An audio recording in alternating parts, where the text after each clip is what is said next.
అడుగుల అంబేద్కర్ గారి యొక్క విగ్రహాన్ని 19వ తేదీ మన ప్రీతమ ముఖ్యమంత్రి వర్యులు జగన్మోహన్ రెడ్డి గారు అమరావతిలో ఆవిష్కరించడం జరుగుతూ ఉంది.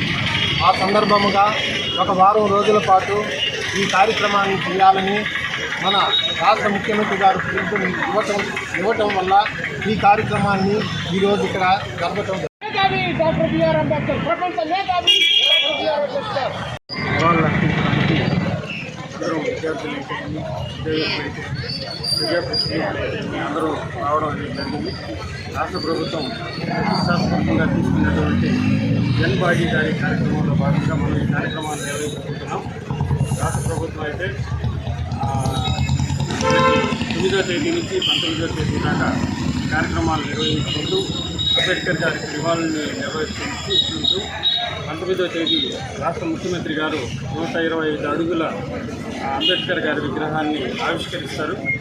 అంతేకాకుండా ఆయన రాసినటువంటి రాజ్యాంగాన్ని మనం ఈరోజు స్వాతంత్రం వచ్చిన తర్వాత నుంచి అమలుపరుచుకుంటూ సవ్యమైన పరిపాలన దిశగా ప్రజలందరూ ఆమోదయోగ్యంగా ప్రజాస్వామ్యయుతంగా మనం ప్రయాణిస్తున్నాం.